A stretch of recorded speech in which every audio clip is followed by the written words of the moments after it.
Yes. Good morning, students. Class 7th, chapter number 8, GK subject. Flying machines. Your new chapter, chapter number 8 is flying machine.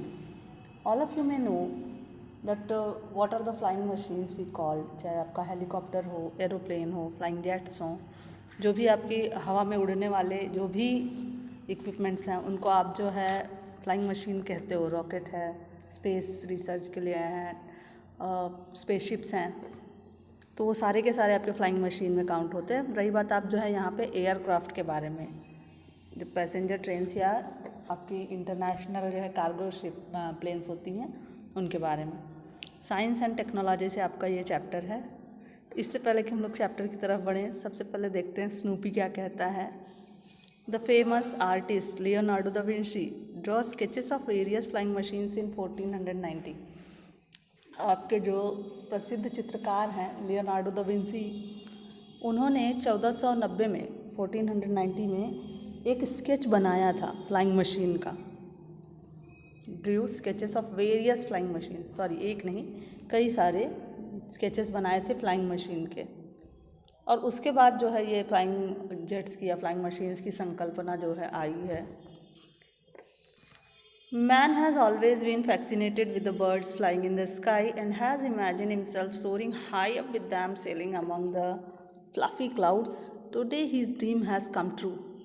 जैसा कि सभी जानते हैं कि आसमान में पक्षियों को उड़ता देख हमेशा इंसान, मानव प्रजाति जो है रोमांचित रही है और हमेशा कल्पना की है कि हम भी इन पक्षियों की तरह ऊंचे ऊंचे बादलों में, फ्लफ़ी क्लाउड्स, फ्लफ़ी गद्दीदार, फ्लफ़ी स्पॉन्जी, ठीक है, इन आसमानों में, इन बादलों के बीच हम भी सेल करें, उड़ें. Today his dream has come true. मानव जाति का यह सपना आज जो है पूरा हो चुका है.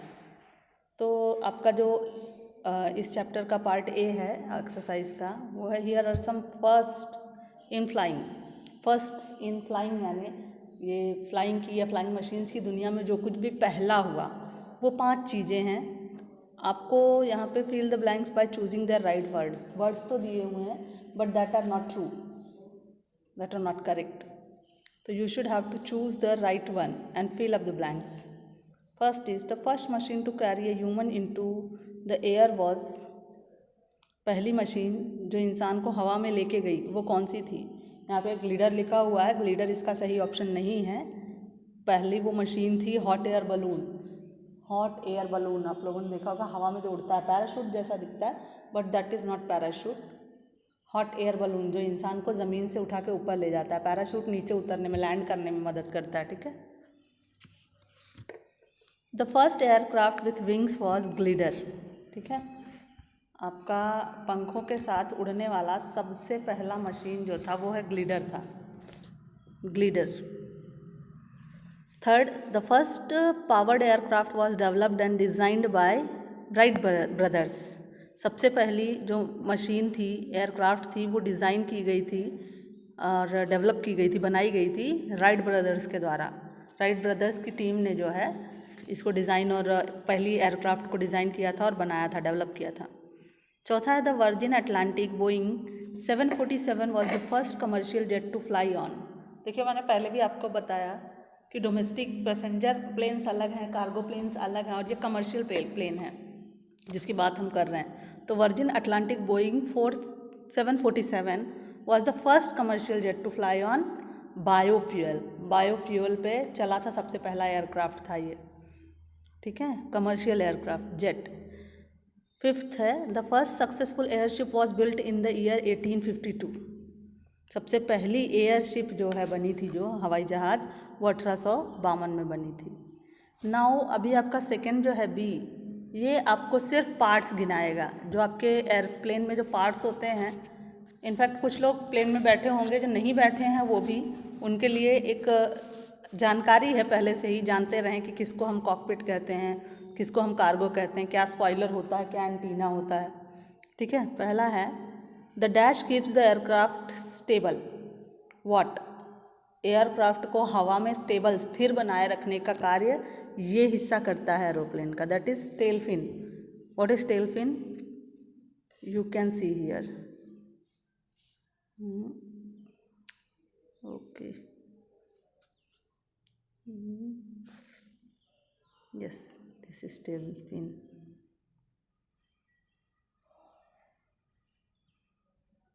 Yes, this is tail fin.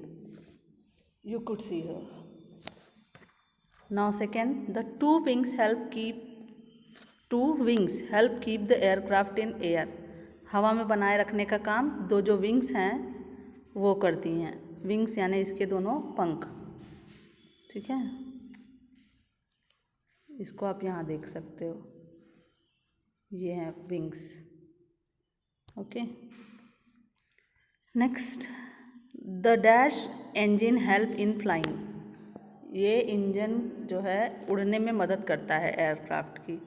What is that? That is turbojet. Turbojet आप देख सकते हो, जिसको आप यहाँ पे साइलेंसर की तरह देख रहे हो. ठीक है, दिस इज टर्बोजेट. ठीक है, नेक्स्ट है आपका 4. Dash is a flap on the top of wing. हवाओं के ऊपर जो है फ्लैप जैसा लगा होता है. एयर कंडीशन आप लोगों ने देखा होगा, एसी, उसमें जो फ्लिप्स लगी होती हैं जो खुलती बंद होती हैं अपने आप, उसी को फ्लैप कहते हैं. और विंग्स पे सबसे ऊपर एक फ्लैप लगा होता है एरोप्लेन के.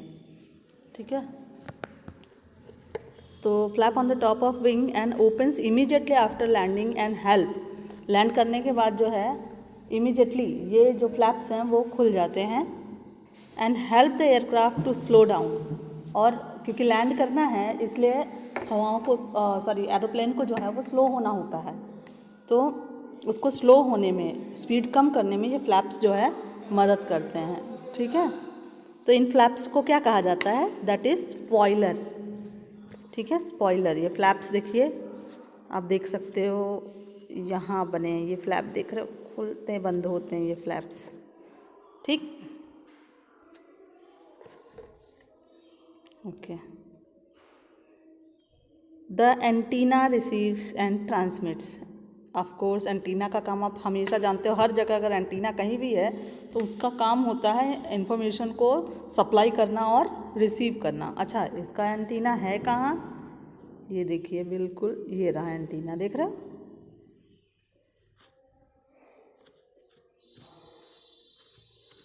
ये रहा एंटीना. ठीक है, next, radio signals from the control tower. हाँ, ये रेडियो सिग्नल्स को कंट्रोल टावर से रिसीव करता है. नेक्स्ट है the pilot control the aircraft from. अच्छा, जहाँ पायलट बैठता है, ड्राइविंग सीट जो होती है पायलट की एरोप्लेन में, उसका भी एक स्पेसिफिक नाम होता है. क्या होता है उसका नाम? और ड्राइवर के बैठने की पहले जगह देख लेते हैं हम लोग. ठीक है, जगह दिखाऊं मैं आप लोग को? ओके, जगह देखते हैं. ये रहा. ठीक है, और इसका निशान आपका कहाँ जा रहा है? ये रहा, दिस इज. ठीक है, तो पायलट के बैठने की जगह को हम कॉकपिट कहते हैं. नेक्स्ट है the passenger seat in the dash cabin. Of course in passenger cabin. ठीक है, और पैसेंजर कैबिन आप देख सकते हो कितनी बड़ी होती है पैसेंजर कैबिन आपकी. देखिए, ये है, ये है, ये है. ये 3 क्यों है? तीनों अलग अलग क्लास है. जैसे आप first class, second class, third class बोलते हो ना, वो होता है. कमर्शियल होता है, एक इकोनॉमिक क्लास होता है. ठीक है, इकोनॉमिक क्लास यानी थर्ड क्लास, जिसमें आप बैठ के जाते हो और सीट्स जो हैं एक साथ सबकी लगी होती हैं. सेकेंड और थर्ड, फर्स्ट की जो है और अलग सुविधाएं होती हैं, नाम होते हैं उनके अलग अलग. तो that is passenger cabin. Next है the dash has retractable wheels that help in landing. Landing करते समय एयरक्राफ्ट की मदद करती हैं ये चीज़ें. ये क्या होती है? ये जो है एयरक्राफ्ट की शुरुआत में ही कॉकपिट के नीचे बाहर जो है लगे होते हैं, तो व्हील्स होते हैं. ठीक है, और रिट्रेसेबल होती हैं. रिट्रेसेबल यानी एक दूसरे का पीछा करने, मतलब इसके पीछे पीछे जहाज़ जो है उतरती है, लेकिन सबसे पहले यही जो है ज़मीन पे लैंड करता है. ये चीज़, इसको हम कहते हैं नोज़ लैंडिंग गियर. ठीक है, nose landing gear, you can see here. हाँ, this is nose landing gear. सबसे पहले लैंडिंग के टाइम यही नीचे आता है और यही खुलते हैं व्हील्स. ठीक है, nose landing gear. Next, the dash of the aircraft has weather radar. ये जो नोज़ होती है ना, नोज़ आप देख सकते हो, this is the nose, okay, this is the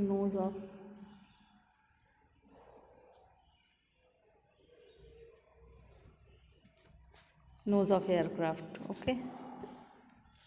तो ये एयरक्राफ्ट का वेदर रडार है, यानी मौसम की जानकारी देता है, इसे पता चलता है मौसम का हालचाल क्या है, बादल कहते हैं। नेक्स्ट और last, dash is the compartment to hold the baggage and cargo. सामान रखा जाता है जिस जगह पे सामान रखा जाता है लोगों का, पैसेंजर्स का, उस जगह को क्या कहते हैं? तो last part of the aeroplane in your chapter is cargo hold. This is, ठीक है, you can see the white part right over there, that is cargo hold, ठीक है। तो इस तरह से आपको जो जानकारी दी जा सकती थी वो इस चैप्टर में है। नेक्स्ट आप फाइंड आउट देख लीजिए। Hangar, nautical miles, jet, supersonic are some of the terms which are related to aircraft. ये जो hangar, nautical mile, jet, supersonic, ये सारे जो शब्द हैं ये आपके एयरक्राफ्ट से रिलेटेड ही हैं। Find out their meanings and make a presentation on evaluation of aeroplanes from the time of Wright brothers to the modern jet age. अगर आप लोग बना सकते हो तो अच्छी बात है, इसमें मोबाइल सबके पास है, तो मोबाइल से ही आप जो है सर्च करके राइट ब्रदर्स के समय से आज तक फ्लाइंग मशीन्स में जो कुछ भी इनोवेशंस हुए हैं उनको सुधार सकते हो, समझ सकते हो, उन पर जो है प्रेजेंटेशन तैयार कर सकते हो। तो आप कोर्स कर सकते हो, तो आप प्लीज़ करिए, मोबाइल सबके पास है ना। तो ठीक है, आपका ये वीडियो यहीं पे लास्ट करते हैं। Okay, goodbye students. कहाँ है जी आपका कैमरा?